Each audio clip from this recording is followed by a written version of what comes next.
right, cool. If you do it, yeah, part of the game. All right, good to go. Yeah.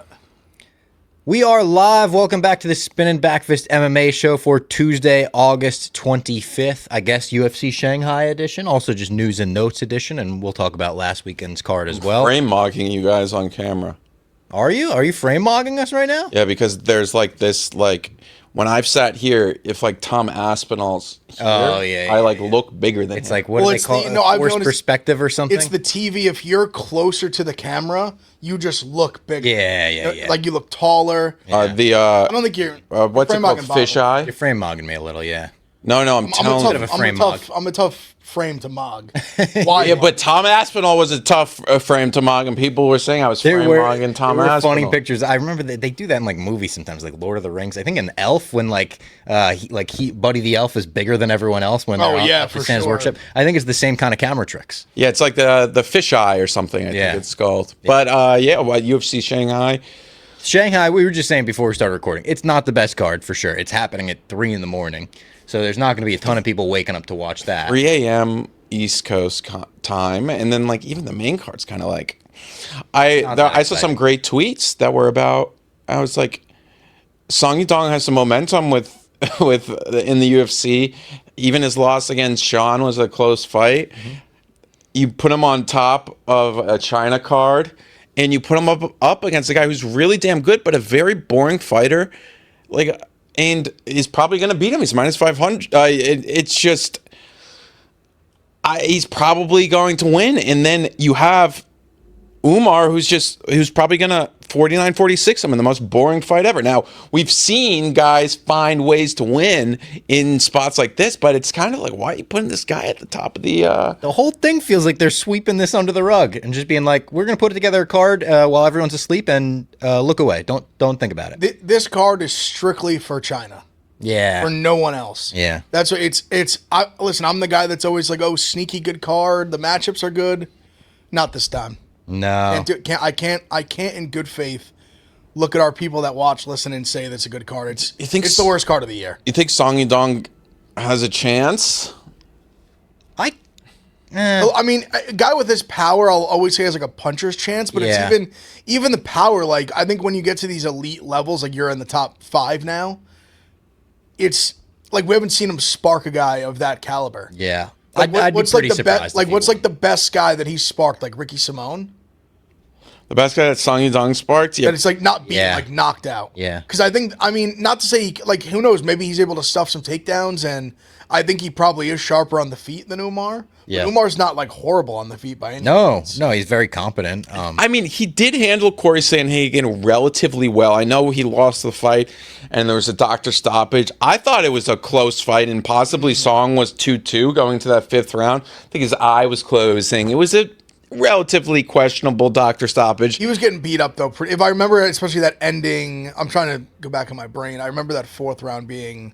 He started to kind of September. It's September 2022, so long time ago, 4 years ago. Now, theoretically, his takedown defense could be better.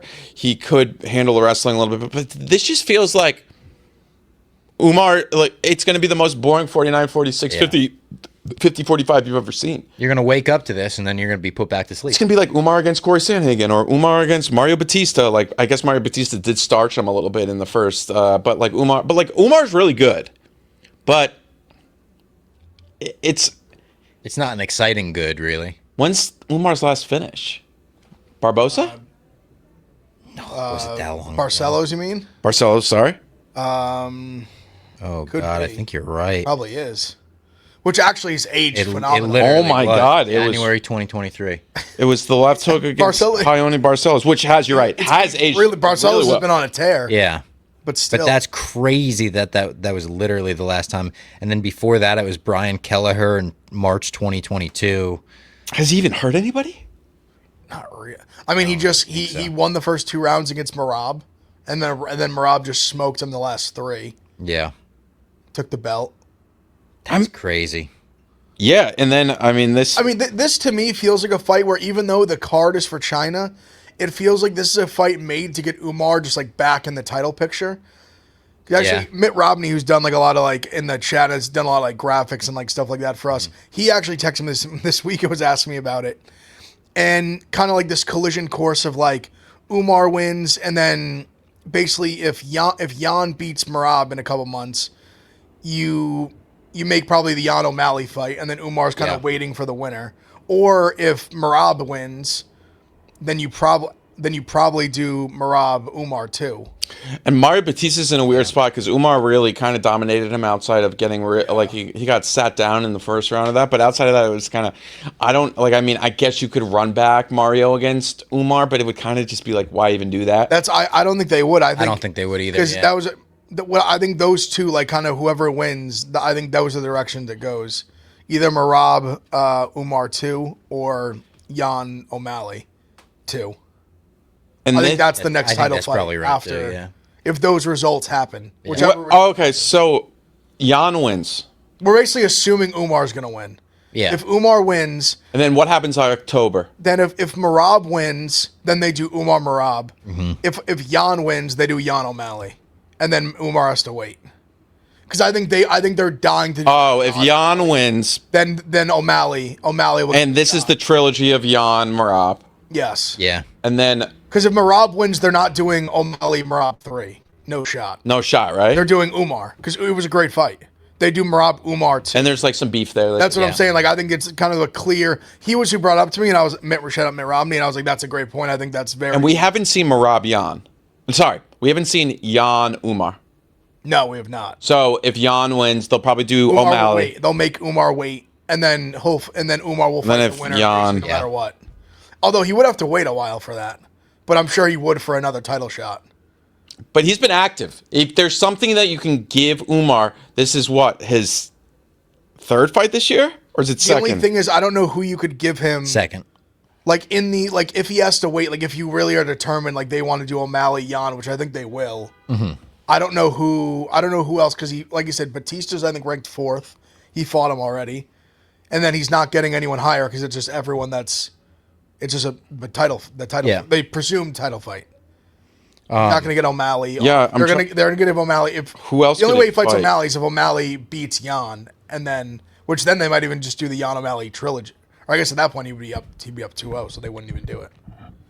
Yo, who could he fight? Like, I mean, probably wouldn't do the because Batista's the next one, and then if you're Umar, if you beat Song, like Song's kind of like the next guy behind Batista, and he already fought Sanhagen too. Yeah. Like, who else? He's not going to fight, like, the 8th ranked guy. I mean, like, it would be crazy. I don't know if they'd do it. Ooh, I think I know what you might say. Talbot? Yeah, I knew you were going to say that. But if Talbot wins, Talbot... Just hot shot him? Like, yeah. I mean, it'd be a big fight. I think that'd be a lot for... And you could say whoever wins this... 100% gets the title shot. Yeah. Easily. It would be a lot for Talbot. Let's say it would be a lot, but I mean, if Talbot, like... it would be... Who is he about to fight? Davison. That's right. So, if Talbot beats... Who just fought Umar. If Talbot has a record of Cejudo into Figueiredo, into Umar, and let's say beats all those three, that's a deserved title shot. If he got... Yeah, it would be. I think really Umar's at the level, like, anyone, if you beat him, like, say Song just beats him, say, like, he pulls the upset. Now, that's where we would get... He lands the shot, like, he's good, like, I mean, he'd be... pretty much next. Has everybody at the top of this division beaten Song outside of Merab? Merab hasn't fought him, right? Yeah, for sure. I was going to say, before we even go too far into this weekend's card, we have to talk about past weekend's card. Unbelievable. The entire, not even just the UFC card, UFC, PFL, we had brand risk knockouts that were fucking... Oh, my God. It was like the most violent day knockout. In the history of MMA. And combat sports. Bro, it was funny. A guy that actually respects MMA and I was texting me, and he was like, oh man, like, wouldn't you think that who was the phase of death? Was it? It was McBroom who landed the knockout. Yeah, but it was like phase. I just remembered him because he beat the shit out of Bryce Hall. McBroom's a legit boxer, but somebody was texting me. He was a D1 basketball player. His basketball tape. So compared to like all these random Joes off the couch, he's an elite athlete. Yeah. Compared to like the average. That knockout was crazy. Insane. That was clean as fuck. The PFL, the knee in PFL. Insane. Dude, the front kick too? The front kick was insane moments. The front kick, I said, I don't know how you survived that as a human being. The McBroom Bryce Hall fight, I know it's crazy to say, it's a crazy sentence to say, but if the rematch of McBroom Bryce Hall is the biggest influencer boxing fight. I think be huge, right? Yeah. Like in terms of like two influencers Bryce going still on it. boxing? Probably He is, right? besides like the original, Which are like KSI, Logan Paul. Yeah. Those were selling out like legit arenas. Yeah. So besides that, I would agree with you. Bryce still trains. He did bare knuckle, and then he. That's right. Wanted bare knuckle, That's right. too. He did well. I think he wants it. Like he came into the ring after. Yeah. Do you think they're going to put that together like this year? 100%. Well, Bryce says that McBroom's running, but yeah, I think it will be on Brand Risk.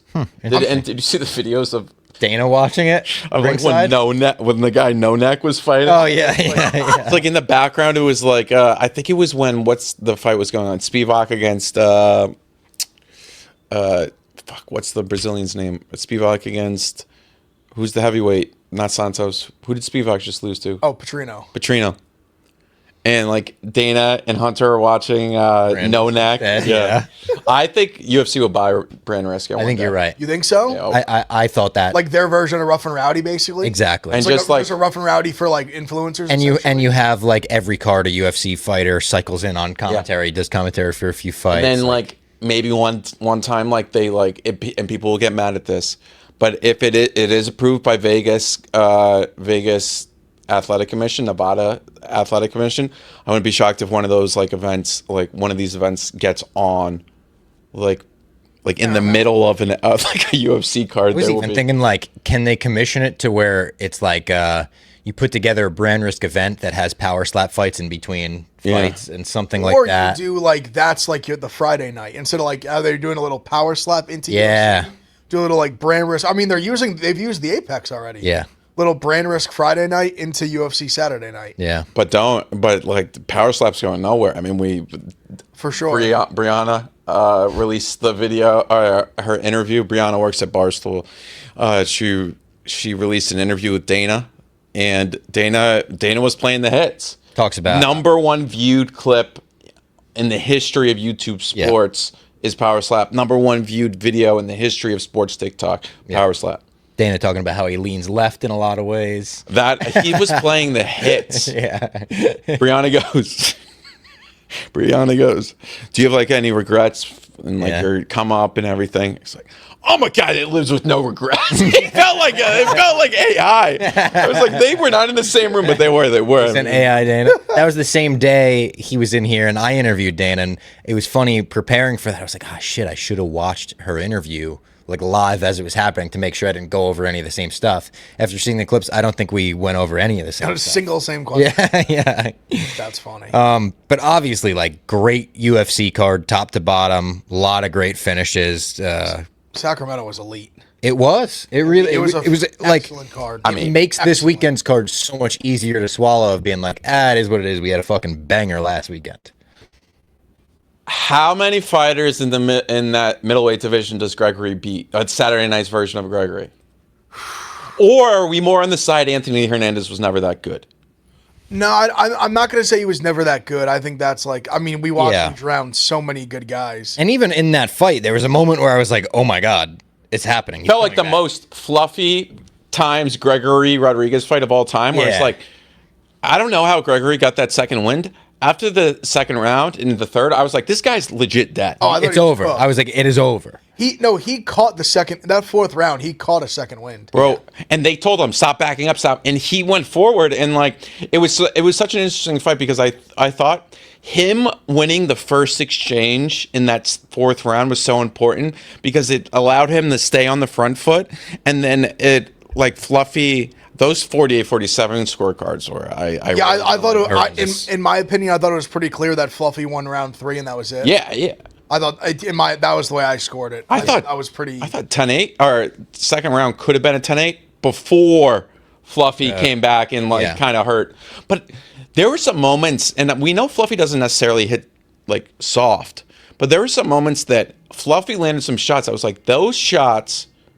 We've seen Gregory go down to historic. I mean, the clip's going viral. Jordan Williams is putting him down with those shots. Yeah. I was so impressed with Gregory finding a way because we knew how good he was. We knew he was going to hurt Fluffy at points, the leg kicks. the leg kicks were way more devastating than I thought he would. Oh yeah, I couldn't believe in the third round how much he went away from them. I know. This guy can barely Just stand up. kick his fucking legs, yeah. and then also. I thought there was points in the second round where the ref could have stopped it and it wouldn't have been like the craziest thing. Because he went down to a third time. I was like, all right, I had a moment where I was like, oh, it's over. And he was screaming. Like it was clear. And then also when I saw some people saying, well, yeah, he switched stances. Okay, terrorize the other leg. Yeah, correct. Now if both of them are it worked. Keep doing it. But Gregory, that corner work was great. They were just like, they weren't freaking out, because if I was Gregory's corner, if I was like a guy that was like, let's just say, in his corner, I'd be like relax. They were just like, no, just get on your front foot, get on your front foot.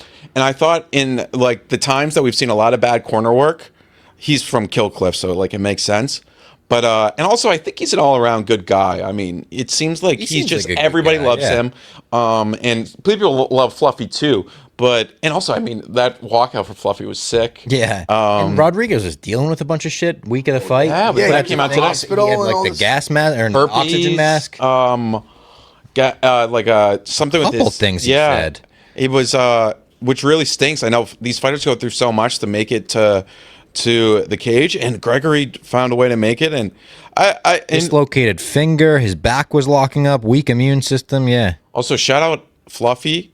I mean, he still gives us, even when he only has one leg, he still gives us like a great fight. Yeah. I know he didn't win, but it's tough though. Where does Fluffy go from here? He's probably just kind of like a top 10, top 15 guy that has. Well, the big talk now from, I feel like everyone is like, go down to 170, go down. I've heard that from, I've seen multiple clips, multiple shows. But he says he's not. He says he's 175 pounds of muscle. Yeah. Unreal quote. I mean, so he said he's not even considering it. He said he's never considered it. The PI looked at it. They were like, you can't do it. Now he looks like he can lose a little bit more weight, but I think that he was like, he said, I think Full Send MMA did it. They asked him before this fight, and he said, I've never considered it. The PI said it would be really difficult, and then also I fought at 185 my whole life. I'm not. He essentially was like, nah, I'm never doing that. And also, Fluffy's such a guy where it's like, I think he'd be like, I'm just going to say 185 and like fuck up guys that I can and then lose the guys that like, he seems like he probably's like, hey, I got my money. I did. Like, he fought hard. He put on for his city. Like, I think a lot of people like left Sacramento, that fight, like being like that's the guy that like represented us well. Yeah. And although he didn't get the win, like no one really, like I feel like his stock is still the same. Agreed. And in the terms of the fan size, like I think there was an aspect that some people were thinking, hey, maybe Fluffy could be getting to that championship conversation one day.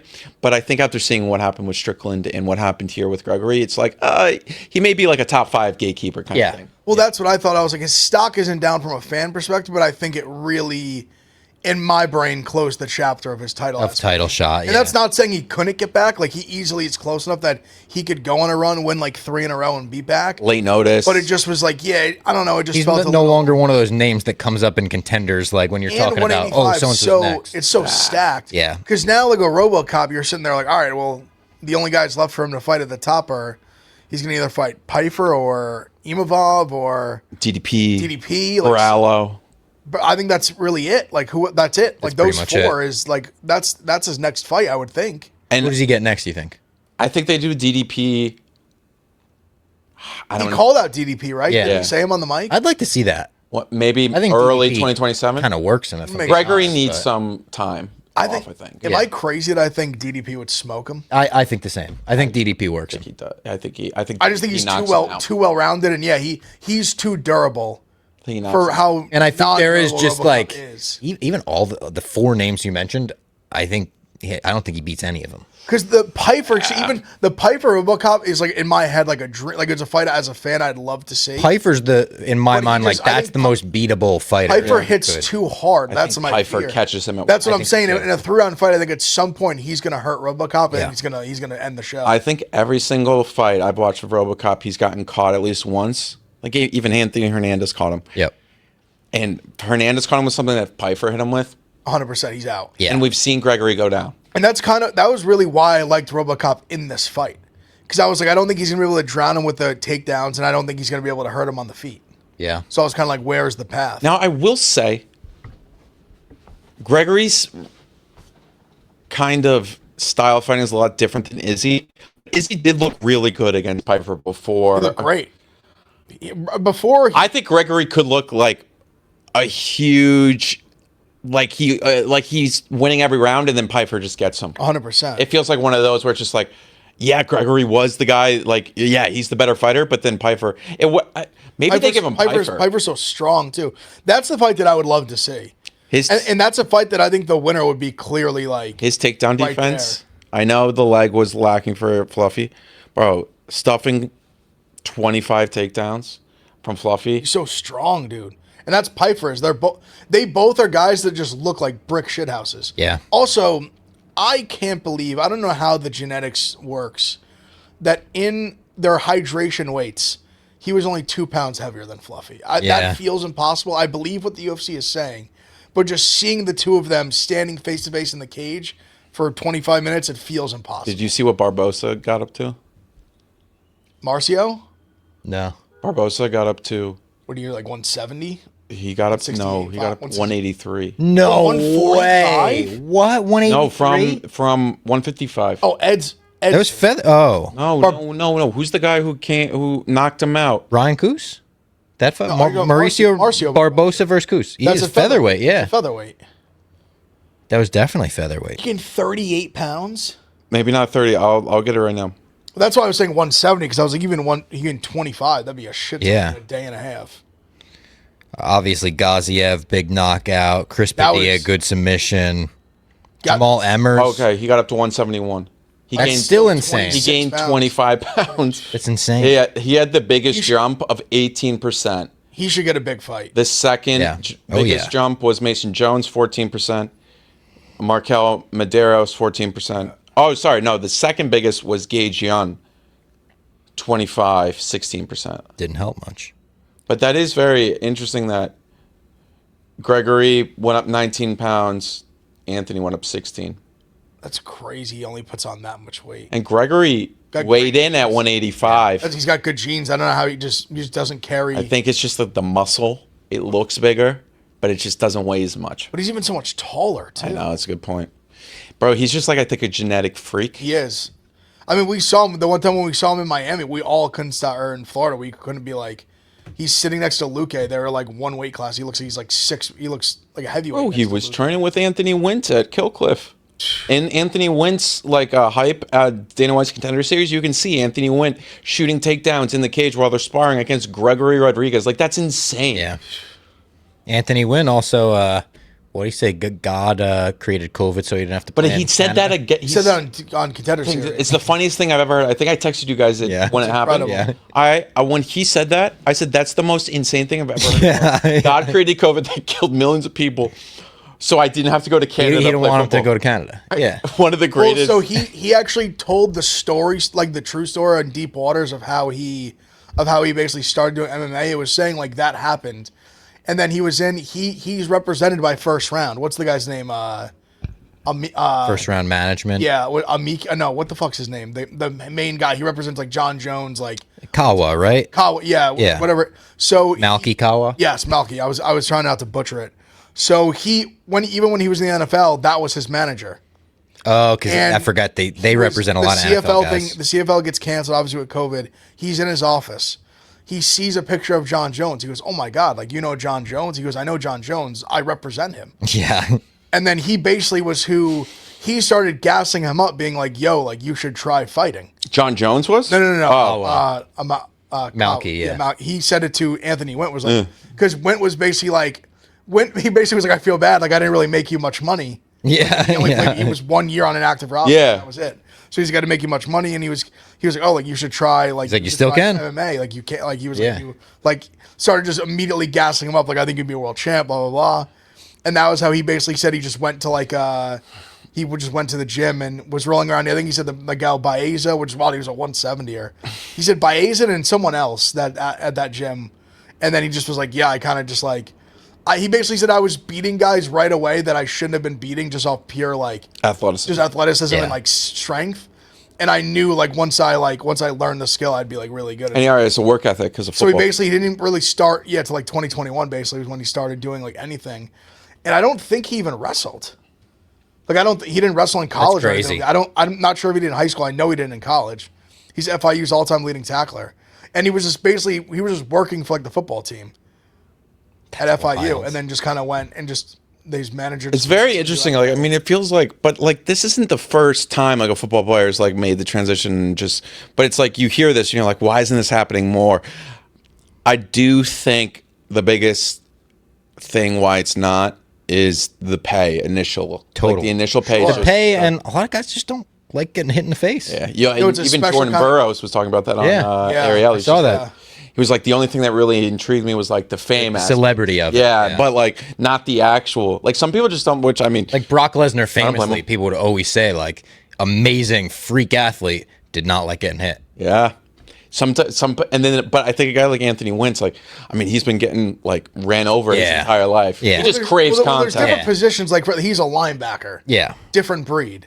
He runs to the fire. Like a Josh Hokett was like a fullback running. Yeah.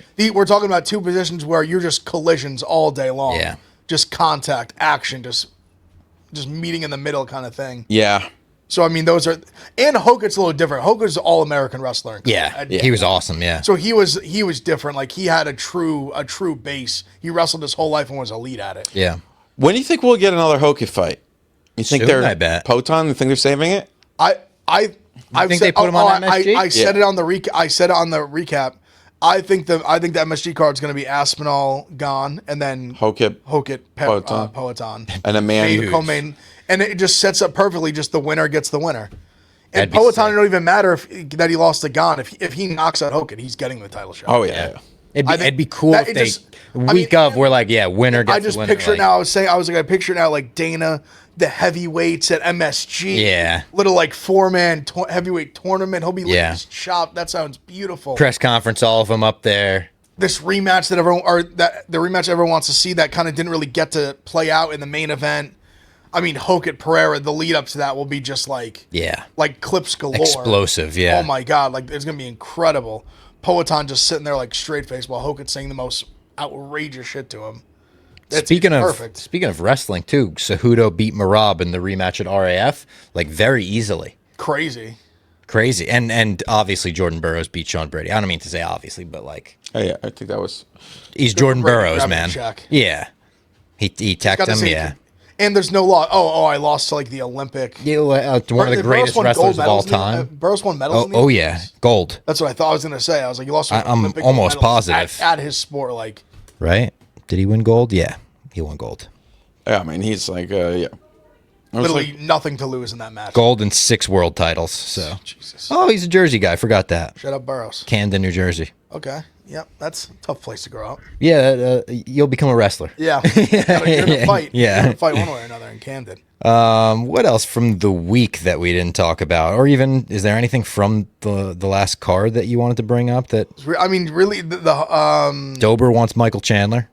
Would be a good fight. It's a fight that would make sense. Good matchup, yeah. It's a fight that would make sense. Contender series? Anything big contender series you wanted to talk about? Bellamere fighting tonight. That's right. Yeah. I know the kid Galante. I know he's like a Brady guy. He's out of that camp. Okay, in Philly, yeah. And all those guys. I know he's out of that camp. Was Brady telling us about someone that was going to fight when we were in DC?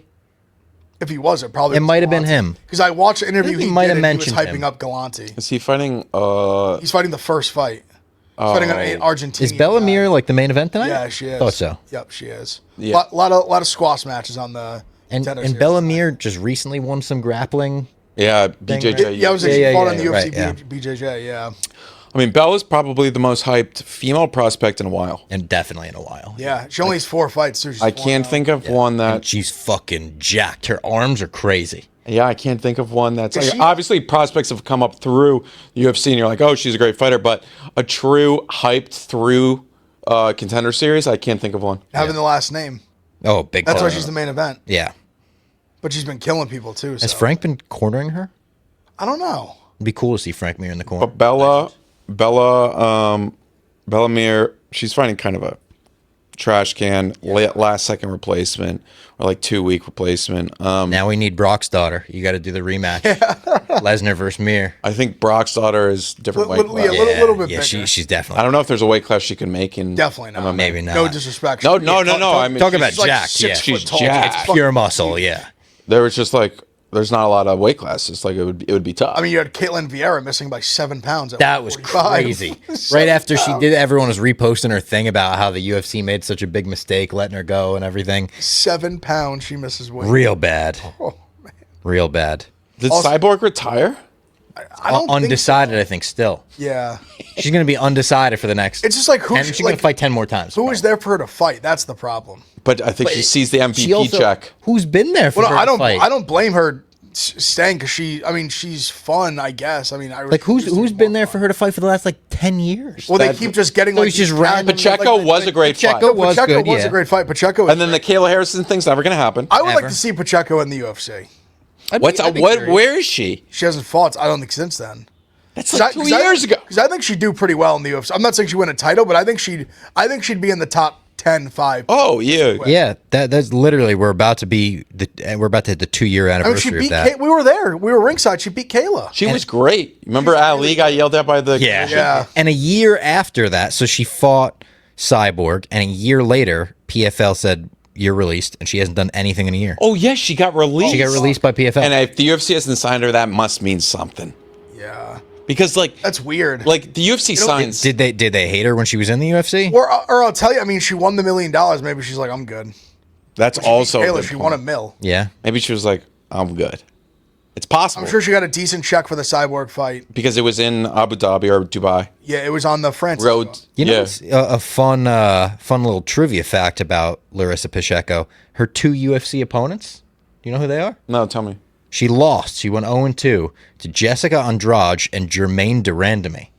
Now, in her defense, if I remember correctly, she was like 19 or 20 years old. Yeah, this is 2014, 2015. Yeah, so she was just like a 20. funny, She's not even that old now. When we're talking 2 losses, like someone that... I also wouldn't be surprised if there's a reason she's not in the UFC. Like a strawweight and a flyweight, and then someone that fought at featherweight. The UFC's first women's featherweight champ. Maybe she goes to PFL, and then she gets released, and then she doesn't sign anywhere. Maybe she doesn't want to cut to 135. How about this? After she lost to Germaine Durandamy, this is March 2015. She takes 3 years off, comes back in March 2018, and wins the World Series of Fighting Championship. So then maybe she's taking she's doing. And then her very next fight is against Kayla Harrison.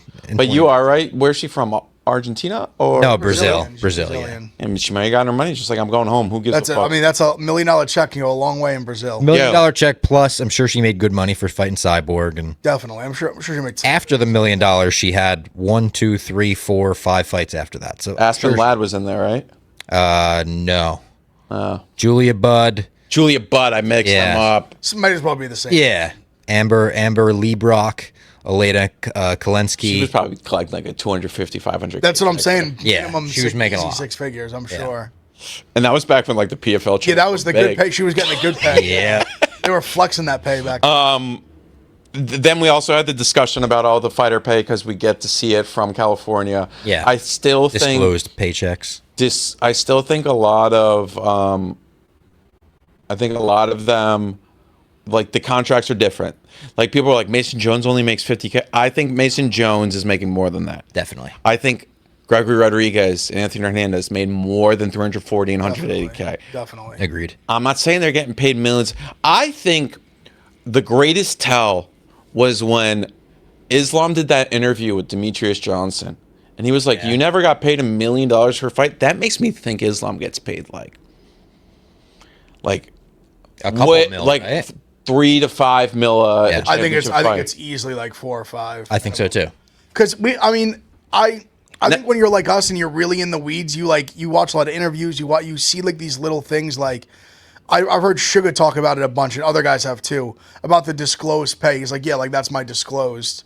Like they have, and Dana's even spoken on it, like kind of in like really like he doesn't say it a lot, but he's even talked about like not. And I think DC even has brought up too before, like. He kind of likes people not knowing how much they make. Like, I don't think he gives a shit whether people think they make a lot or a little. Because I think there's no world where Fluffy made like 180K. No shot. I'd actually be shocked if he made less than like 400 for that fight. I was going to say he definitely made at least double that, I think. Because you talk to them, they're fucking thrilled. Like these guys aren't getting fucked and like smiling. Like as much as like the like what's called like the lib side of the UFC fans want to push that, and people that don't like Dana want to push that. Like these guys do well. And like you said, when you watch enough interviews, you hear enough people say things about under the table where you're like, okay, clearly something. DC said, I think it was on the Pivot. He said he knew for a fact that Izzy was making like $5+ million a fight in his championship reign, and Islam has to be making that, if not more. I will say the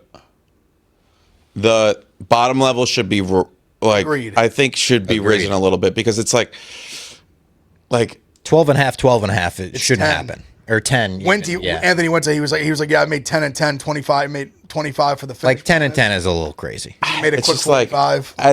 Like that should be like and you 25. Now, I mean, I don't do the business. I don't but like that's where I'm they could afford that. I feel like you just got that big contract, 25. Like it's bare minimum for these guys, and like they're like these guys are like breaking even, losing money, fighting their first few years. Paying it's really camps, tough. paying coaches, paying nutritionists. It's like it's really tough. It's really tough. I know you can just say, "Oh, go to the Apex." Like it's not as easy as that. No. Yeah. Some of these guys have family. You can't just move people to Vegas, in Connecticut or something. Yeah. Oh, I'm gonna pick up my life and move it to the Apex for a free nutritionist. Like they're like helping their parents. Like their parents maybe. Yeah. Like there's it's like I get it. The Apex is great. They do a lot of, and I'm not saying they do nothing for the guys. And like it's a lot better than you definitely should. But 25 sounds like, I mean, about right, or like even more, like 30. But here's the thing. I mean, you go and see like what PFL's playing. Like it's not like the other guys are paying that much better. But you hear that it's like $7.7 billion. It's tough. It's like you think about the fighters, like should they? But they also can negotiate. But the UFC, that goes back to the monopoly thing. They can't just be like, fuck off. I was gonna say, they could try to negotiate. Fight somewhere else. They don't have much leverage. Yeah. Especially. So I mean, it's tough. I go back and forth because I agree. Like anyone that's complaining about and then Islam could come out and be like, I get paid $10 million per fight. People could be like, yeah, well, Wemby's getting paid $60 million. Exactly. But it's like it's not the same fucking thing. People compare. Well, what was the tweet I sent you guys? Someone's comparing it to fucking. Well, Shohei made this, and it's like you're comparing them to like the highest paid athletes in the world. I just think people need to have an appreciation for it. And this is not to knock UFC fighters. There's something about kind of like the level of difficulty of the point of entry. Yeah. Like the NFL, NBA, baseball, you literally have to dedicate your entire life to even sniff that. Yep. Mm-hmm. Like a guy like Anthony Went, we'll just use him as an example. He started 4 or 5 years ago. Never wrestled, he had no wrestling background. He's in the UFC. Yeah. The only and it's just easier. And you've got like Eric Anders. Like there's guys that have done it like over the years that even like CM Punk, Austin Lane. He's not good, but he was a guy who like was on the Jags practice squad, and within like 5 years he's fighting in the heavyweight division in the UFC. Like the point of entry is just much. Respectfully, it's just easier. And like guys like Mighty Mouse say that all the time. Like it's way easier to be champion of the UFC than it is to be like a Super Bowl champion or like whatever. Like just the level of difficulty of the point of entry is just miles apart. Like that's a great point. Who's ever just picked up and I know there's stories now of guys that started playing in like high school and like maybe you have like an Antonio Gates like type guys, but like I'm pretty sure the guys were like playing football, and they also had like a base. There's like very skill specific things you can do in football. You're bringing up Gates is like a 1 in a billion, and it's like you can bring it up, or like the guy who's on the Eagles that they drafted from like Nigeria or whatever. That's but it's like you have to be a 6'4", 255-pound made of like freak. Yes. And exactly. And then the only people that can do that in the NBA is like you have to be like 7'2" and like never been introduced to basketball. Like there's not a 6. There's not and also I'm amazed the only sport you can be like 5'6" and be like exactly good. like outside of soccer, but even then like 5'6" is small in soccer. Like even I know Messi's like maybe baseball you could but you have to be so elitely skilled. Yeah. Like you have to be so good at everything, fielding, hitting, all this. Like the skill level is just so. What was Brett Gardner? Yeah, he wasn't 5'6". He was definitely taller. Yeah, but even like you say, Brett Gardner, he may have been 5'10", which is like not short at all. 5'11". He was the short guy. Yeah. Like if Brett Gardner like was 5'11" and cut down 145 or 155, he'd like be one of the biggest guys in the division. Monster. Yeah, monster. Now I mean, it's not to say like it's like you want to see It's a tough one because I see both sides and I'm just kind of like, yeah. Also, the thing too, like, so, and when I keep using him as an example just because it just happened, and he's unique. But I think if you have his mentality and his like, and heavyweights are different because like we saw it with Hogan, a lot of guys you can jump a heavyweight real fast.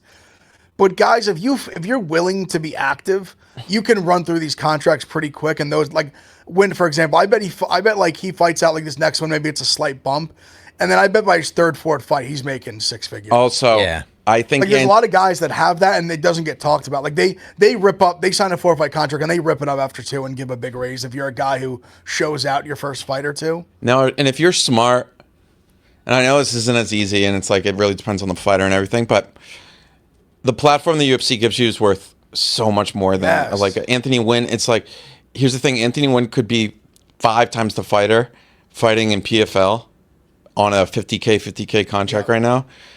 You really wouldn't know his name until like it's like maybe you bring up people like, oh yeah, what's that guy's name in the PFL? Anthony Wynn instead is now like people are making TikTok edits of him. Like it's like he's gonna have followers. It's like there's definitely a trickle down. Now does that mean that like the guy shouldn't get paid? No, no one's arguing that, but it's funny.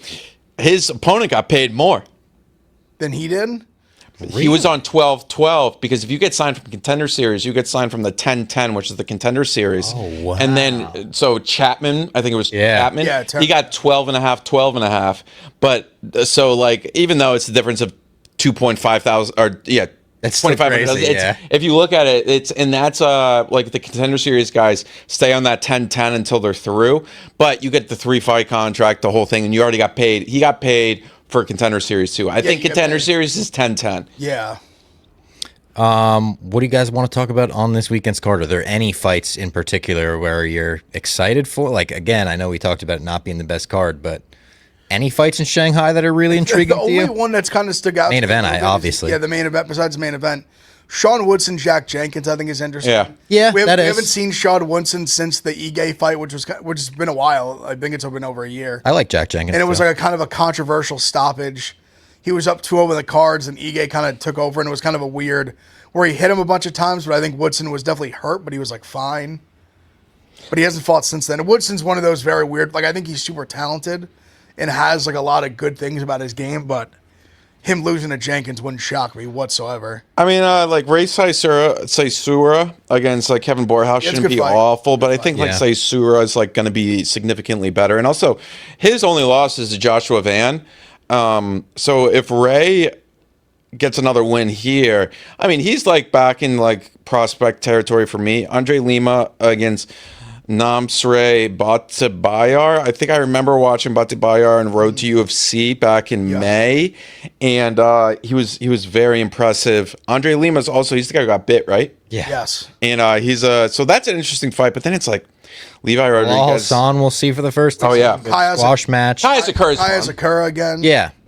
The Asakura fight's pretty fun. The Alex Perez fight's not the worst. Alex Perez Suma Hard. That's the. Remember match. It was the nut shot. Yeah. It was But like, and Bilal Hassan. Hassan against. He's gonna murder somebody. Yeah. Nilson Rojas. He's from Peru, and all of his fights were in Peru, in an organization I've never heard of. I think it's just gonna get ran through. Yeah, I mean that's what it is. Bilal, he's on the similar the Anthony Wynn trajectory where it's like he wanted to fight right away, give it to him, and then he gets a squash match here against a guy taken on short notice that just wants the UFC opportunity. But yeah, 6 a.m. main card on the East Coast, 3 a.m. prelims. So if you're looking to wake up early. Yeah, I'll say Meng Ding's in it. 0 for us college football guys, me and Jack. Yeah, 31. When they say week 0, is it's just like a preseason? No, there's no like really. Or it counts towards the season.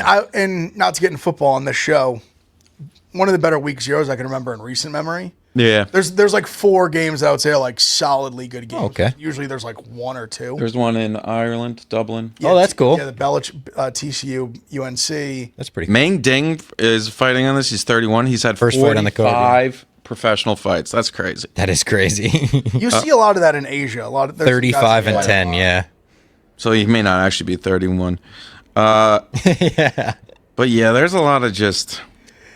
Like the Julia Pilastri fight, like no disrespect, like gives a I hate hell to about say that it. fight. Lawrence Liu and I'll be up. I don't know about 3, but I'll be up. Yeah, I'll be up too. Like, I mean, it's. I'll be up. I think I have a thing I have to go to on Friday night. I'll probably that get up like at will 7:30. involve drinking, so I'll probably have to avoid the drinking because I know if I'm going up at 4:30. Yeah. Oh. I'll definitely be up. I'll swear to be up at absolute worst for the Woodson fight, which is like the 5th fight. I wish it was just like 5:30 start. Yeah. Because then you wake up and it's like you wake up at like let's say you wake up at 7. You miss 3 fights. Yeah. I know that. Yeah. And then it's like, oh, it's 7, That would not be too way early. Then you watch it until around 11, and then but that was last year's one, right? With when Johnny Walker. Yep. It was that was the Woodson. Was that or no? Excuse me, not Johnny Walker. Ming Yang. But Ming Yang. was that the same card as Oh no, there was the last. I was thinking of like the Loney Kavanaugh, Charles Johnson. Oh, that was actually kind of a sick card. Yeah, that was the 6 a.m. main event. You're right. That was Sterling and Ortega. Oh yeah. Oh, wow. That was Sergey versus Waldo. That was the Ming Yang. That was the Johnny Walker one. Yeah. Wait, the Loney Kavanaugh, Charles Johnson was on that? Yeah. Yeah. That's a fucking loaded ass card. Look, this was a loaded card. Walker, Ming Yang, Ortega, Sterling, Sergey Waldo. This was in Shanghai? Yeah, and then even Charles Johnson, Lonnie. Oh, it was that card. It was Kyle Dawkins, Michelle Pereira. That was a stacked card. It was a sick card. He sparked them. It was a really good Oh card. my god, I forgot about that. Especially compared I thought it was just like Johnny Walker, but yeah, no, that's crazy. And then this one's just, I mean, I guess Umar's on it, but like, what's that really do for us? I mean, here's the thing, Umar, if you want to impress us, get a finish. Yeah. It's friggin' I don't see it. Now, I will say, Song, you have a big shot. It's a big opportunity for him. But we'll probably see. going to go to decision. All right. We'll talk to you later in the week. Sweet. So hot in here. Yeah. Spent enough time in here. Yeah, I was starting to feel it at the end. Leo.